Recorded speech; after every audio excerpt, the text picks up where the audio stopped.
I'm here at Crypticon Seattle with J LaRose, Hey there. who's been in many, many horror movies. Let me ask you, what scares you? Ooh, gosh. Knowing when I'm going to work next, I think is pretty scary, you know, or not knowing when I'm going to work next is pretty scary. I don't know. I'm pretty tough to scare. Things don't frighten me, or at least I don't think they do. But I don't know, and I don't want to give it away because then you're going to play some weird trick on me later and get me, and embarrass me. So, no, I don't know. Like Silence of the Lambs, for instance, is a movie that I adore, and that whole psychological thing is pretty scary, I think. I don't know. My kids scare me. I have two kids, one's 21, one's 19, and my daughter's 19, and she can scare me sometimes. Yeah, it's pretty scary having a teenage daughter. Yeah, exactly. Insidious was one of the scariest movies I've ever seen in my life. While I was watching it, I just kept saying, oh my God, oh my God. How was it making it? Making Insidious was awesome because, well, I got to work with Rose Byrne and Patrick Wilson, who are amazing actors. So I got to work with James Wan, who's the director. He directed the very first Saw film. I knew him from before, just through networking things, you know, where our paths have crossed.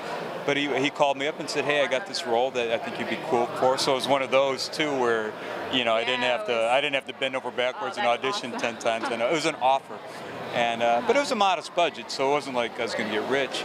But it was great because I did a fight scene with Patrick Wilson, and Patrick Wilson is an amazing actor, and he's got way more experience for me. And every time I'm on a set, I consider it a learning experience to watch how other people operate. And we choreographed some stuff, and he was so nice to me.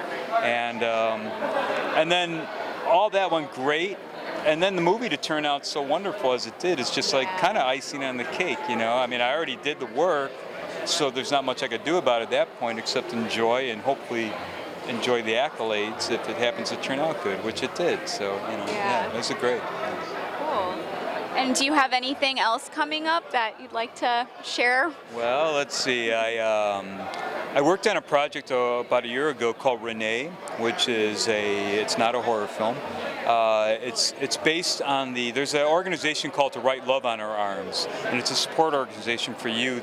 It refers to cutters, you know, to write love on our arms. And it's a story about a girl who had problems and got help.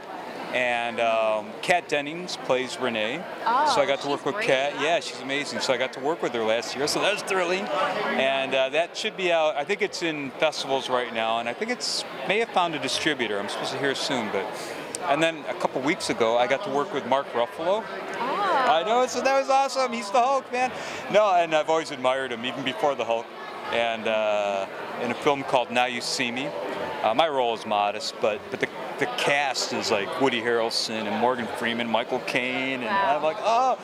But I worked directly with Mark, and again, he was one of the nicest guys I've ever met. He had just shot for like, you know, a couple months, and I'm sure he's at his wit's end, hoping for it to be over. And he's just the most courteous actor, and it was fun. And so that's what I got going right now. Awesome. Well, thanks so much.